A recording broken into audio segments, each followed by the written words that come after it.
você esse dia para lermos a palavra do Senhor no livro do Evangelho de Lucas, capítulo 8, versículo 17 e 18.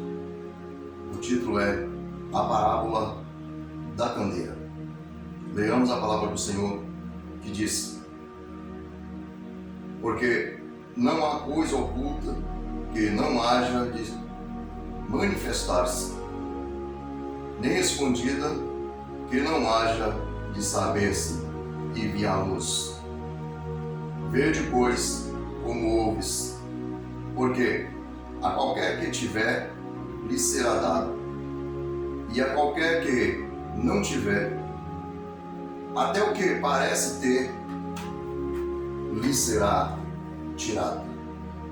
Amados amigos, irmãos e irmãs, estamos vivendo dois mundos paralelos. Explicarei já o porquê dessa palavra. Quero ser breve. Quero dizer para você, se você gostar do conteúdo dessa palavra, você deixa o seu like para ajudar o canal e compartilha com seus amigos, sua família que precisa muito ver e ouvir essa palavra. Agora, eu sou aquela pessoa que quando prego na igreja, eu nunca constranjo os irmãos a dar aleluia e glória a Deus. Isso vem do Espírito, da alegria da pessoa e do receber da palavra. Como também por isso que vocês veem que eu não peço like. Mas nesse caso, você sabe a necessidade para ajudar o crescimento do canal. Amém? Vamos à palavra então, que diz: muito bem, meus amigos, todo mundo, os dois mundos paralelos, explicando por quê. Porque o mundo invisível, nós vemos o mundo invisível e o mundo visível. O mundo invisível, Deus entregou nas mãos dos pastores, que é a igreja, dos pastores, e assim sucessivamente os obreiros da casa do Senhor, que globaliza presbíteros, evangelistas, missionários, diáconos, e assim segue-se. Muito bem, mas para isso precisa ser tudo na direção de Deus, porque anteriormente a Bíblia nos ensina e deixa bem claro que para tudo isto há uma preparação e um chamado de Deus. Antes era necessário orar e fazer voto com Deus para escolher um obreiro na casa do Senhor. Por incrível que pareça, estamos vivendo os dias atuais em que isto não tem mais sentido em muitos lugares, em muitas igrejas, ou seja, muitos templos, não faz mais sentido. Não estão mais orando para escolher os obreiros. E vocês vão ver a dura consequência que traz essa situação. Um pastor, para ser um pastor, ele precisa passar por um processo espiritual diante de Deus. Precisa ter a chamada de Deus, passar por um processo espiritual, que como aqui no mundo poderíamos dizer, uma reciclagem, precisa de um teste para ser um pastor aprovado pelo Senhor. Infelizmente, estamos vivenciando situações e situações em que as pessoas, só pelo fato de ter uma formatura colegial, só pelo fato de ele falar bem, só pelo fato de ele ter um conhecimento na Bíblia, as pessoas estão nomeando eles como pastores. E as consequências de tudo isso estão sendo trágicas. Quem sofre é a população que Deus criou para a salvação. E isto ele colocou os pastores na responsabilidade de levar a palavra a essas vidas. Muito bem, meus amados. Um pastor precisa ter cheiro de ovelha. Ele precisa ter cuidado para que isto venha a dar a ele diante de Deus uma grande honra e um grande respeito diante deste mundo visível das pessoas. Então é coisa muito séria quando trata de um pastor. Um pastor não pode ser um mero humorista, não pode ser um mero palhaço, conforme se descreve por aí, estão vendo por aí. Pessoas fazendo chacota de pastores. Pastores é uma autoridade constituída por Deus na responsabilidade nessa terra. Uma missão tremenda. E aí vem então a hierarquia. Sendo um pastor não chamado por Deus, ele começa então a nomear pessoas também não chamadas por Deus. As pessoas podem até não muito valorizar o porteiro daquele que fica ali na porta, na casa do Senhor. Mas ele, aquele porteiro, é de alta estima diante de Deus. Por isso, até ele tem que orar e tem que ser da vontade de Deus. Aquele porteiro que está ali, ele representa o anjo do Senhor também. Lá no céu, porque no céu também tem porteiro. Lá não é porta aberta, lá tem porteiro. Na verdade, você pode dizer assim, mas o anjo da igreja não é o pastor? Sim, o anjo da igreja é o pastor, mas o obreiro que está na porta também representa um anjo também ali. Então, o que está acontecendo? As pessoas estão chamando por chamar, jogando laço, e aí cumpre o que diz aqui essa palavra. Ele não tem honra, ele parece ter, mas ele não tem. O que diz? A Bíblia diz que aqui, o Senhor falando, que nada ia ficar encoberto, que não seria revelado. Não se viu tanto revelação como nos dias de hoje que nós estamos passando. Glória a Deus porque Jesus está cumprindo a palavra dele.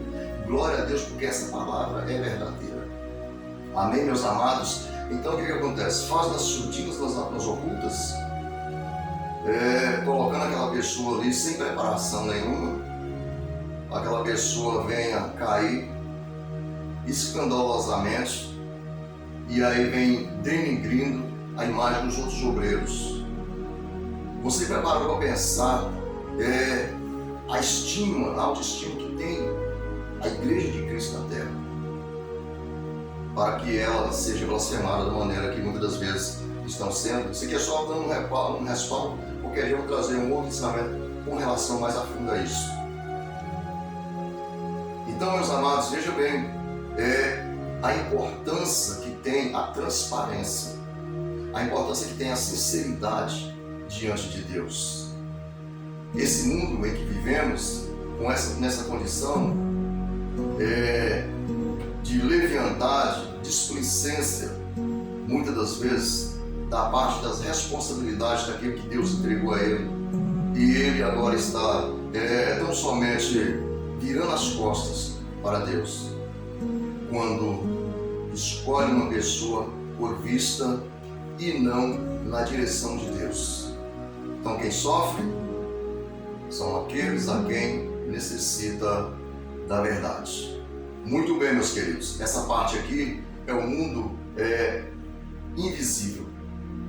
Como eu disse para vocês, isso aqui todas as coisas pertencem a Deus, mas Deus entregou essa responsabilidade nas mãos dos pastores, na mão da igreja.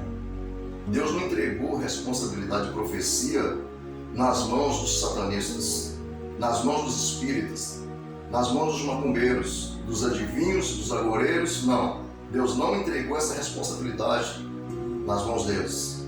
Deus entregou essa responsabilidade. Os dons de Deus só vêm sobre a igreja. E a igreja de Cristo, eu quero dizer para vocês, não é esses templos feitos por mão de homens. Ali é um lugar chamado muitas vezes de sinagoga, onde nós reunimos para adorar a Deus em comunhão. Mas igreja de Cristo sou eu, é você, é todo aquele que aceita Jesus. Este é a igreja de Cristo. Jesus não habita em templos feitos por mão de homens. Jesus não vem buscar templos de ouro, templos de prata, essas coisas não. Jesus vem buscar os escolhidos, a igreja. Então, essas pessoas que parecem ter alguma coisa, será lhe tirado e será dado aquele que tem, como foi falado aqui antes, no texto da leitura, aquele que tem, que Deus honrou, que Deus chamou, que está na direção de Deus, este tem o seu ministério e a sua honra por Deus. Agora, aquele que nas ocultas recebem por receber, este será tirado, porque Deus revela, aleluias, tudo, não fica nada encoberto, não fica nada encoberto, que Deus não revela. Deus continuará revelando. Muito bem, essa parte, mundo invisível, agora o mundo visível. O mundo visível, até para dizer vocês a verdade, aí agora é a lei e as autoridades. O mundo visível, Deus criou a lei e as autoridades para liderar o povo também na terra. Isso independentemente de ser o Brasil. Seja o Brasil, seja a face da terra, de modo geral, Deus criou as autoridades através da lei. Primeiro a lei, depois as autoridades. Porque as autoridades não vêm antes da lei. A lei é a principal. Então vocês podem ver e meditar. Até o meu filho, ele almeja ser um magistrado. E eu estou muito feliz. Mas eu sei que não é tarefa fácil. Eu sei que precisa de muito trabalho, de muito esforço para chegar a um magistrado. Vocês concordam comigo? Glória a Deus. Então, veja bem, eu sei que primeiro tem que passar pela advocacia. Tem que ser um advogado, primeiro de tudo. Depois tem que prestar concurso. Depois tem que ter experiência. Porque um juiz, um magistrado, é de autoestima também diante de Deus. Tanto que a Bíblia diz que Jesus, hoje, ele é advogado. Ele advoga qualquer causa. Ninguém tem direito de julgar você, se você vai para o inferno, se vai para o céu. Ninguém tem direito. Jesus não dá direito a ninguém. Mesmo dizendo que pelas obras já estão julgados. Mas de qualquer forma, salvação pertence a Jesus. Hoje ele é advogado por excelência. Mas a Bíblia disse que vai chegar o dia do juízo final. Ele é juiz. Aí ele está sentado na sua cadeira, no seu trono, para julgar as nações, para julgar os atos das nações. E aí a palavra diz que o julgamento de Jesus, o juiz vai ser sem misericórdia.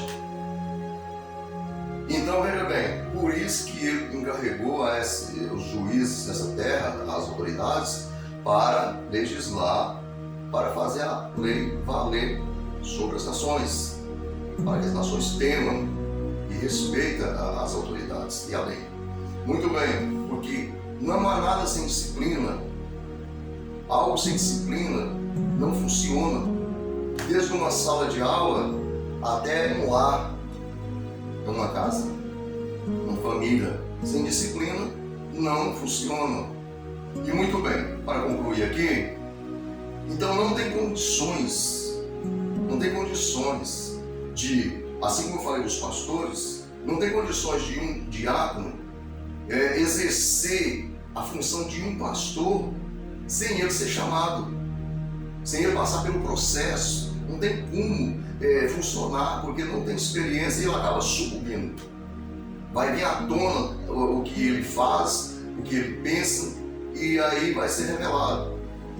Aqui na lei, no mundo visível, pela mesma forma, não tem condições de apenas um advogado fazer o papel de um juiz, sem ele ter a experiência de um juiz, sem ele já ter julgado questões, sem ele passar pelo processo, sem ele fazer tudo aquilo que tem que ser feito para fazer a obra de um juiz. Ele pode ser um auxiliar, ele pode ser até um estagiário. Agora, se tomar essa posição de um juiz, ele não tem condições. E por ele não ter condições, muitas das vezes, quando faz aquilo que o mundo diz, apadrinha um advogado e coloca ele como juiz diante de uma situação difícil de resolver, que só o juiz sabe resolver, aí então começa as coisas virem à tona, dá tudo errado. Porque a pessoa não é apta a estar naquele cargo. Amém? Então, todas as coisas têm que ter ordem e decência. Onde não há ordem, não tem como funcionar. Tudo tem que ter ordem e decência. E isso tem que ser tudo na direção certa, com boas intenções, com muita qualificação e chamada. Porque senão não vai funcionar. Aí estamos observando tudo que está ocorrendo nesse mundo. Está mudando, as coisas estão mudando. Você lembra que eu falei, do dia que eu falei que está no mundo visível nas igrejas, agora está no mundo, ou seja, no mundo invisível nas igrejas, agora está no mundo visível nas autoridades da lei. Pessoas apadrinhados, desqualificados, tomando o lugar daqueles aonde ele não está. O que aconteceu? O que está acontecendo? O Senhor revelou tudo. Está tudo revelado, só não faz quem não quer. Só não toma as providências cabíveis quem não quer. Na lei, das autoridades na face da terra. Isso de modo geral falando. Está tudo revelado, porque se Deus colocou as autoridades para administrar a lei, já ele não precisa vir aqui no mundo fazer. Por que Deus vai sair de lá para vir aqui e resolver o que as autoridades têm que resolver? Não tem como. Se os pastores não resolverem, Deus não vai sair de lá para vir aqui para resolver, porque Deus já colocou eles para fazer. Então só resta uma coisa Deus fazer: revelar, envergonhar o cidadão, porque ele está no lugar errado, não foi Deus que colocou, e aí agora então vem à tona todas as coisas, do qual nós estamos vivenciando no mundo. Nunca se viu tanto escândalo quanto agora. Só quem entende isso, somente aquele que tem a mente lavada no sangue de Jesus, que compreende e conhece a palavra, porque tudo isso está escrito a respeito. Jesus falou que isso ia acontecer nos finais dos tempos. Então, meus amigos, isso aqui é só uma palavra para nossa meditação e saber. Deus já revelou tudo. Deus já revelou tudo no Brasil, revelou tudo na face da terra. Só não toma agora as medidas cabíveis para solucionar com disciplina, disciplinar quem precisa, só quem não quer. Porque aí vem à tona. Parecia ter, mas vai ser tirado. Se não for tirado ainda, vai ser tirado. E a pessoa vai voltar e sentar na cadeira antes, conforme ele era anteriormente. Amém, meus queridos? Esta é a palavra. Deus abençoe a todos. Em nome de Jesus, estarei orando. Se você tiver fé, receba essa oração em nome de Jesus, porque o Senhor fará coisas grandes na sua vida. Amém? Oremos. Soberano Deus, Pai, nosso Senhor e Salvador Jesus Cristo, somos gratos a Ti, meu Senhor, porque Tu és fiel, Tu és maravilhoso, meu Senhor. Toda a honra, toda a glória pertence a Ti. E o Senhor está ciente de todas as coisas, meu Pai, conforme o Senhor tem revelado, ó Pai, nos últimos dias, ó Senhor. O Senhor prometeu, ó Deus, que ia revelar, e o Senhor está cumprindo com a Sua palavra, porque muitos, meu Senhor Deus, estão duvidando, não creem no Teu poder, mas, Senhor da glória, o homem acreditando o Senhor é Deus e o homem duvidando, o Senhor continua sendo Deus, porque o Senhor é imutável. O Senhor é Deus de ontem, de hoje e de eternamente, e que sempre faz, ó Pai, o Senhor promete, o Senhor sempre cumpre, ó Pai, com a Tua palavra. Por isso, meu Senhor Deus, eu suplico a Ti, o Senhor visita agora os corações do Senhor, faça uma obra, ó Pai, nessa família, ó Deus, nesse lar, ó Deus, nessas vidas, para a glória do Teu nome. É o que eu te peço, Pai, e te agradeço, no nome de Jesus. Amém. Deus abençoe, meu amado, minha amada. Fique com essa palavra, em nome do Senhor Jesus. Amém.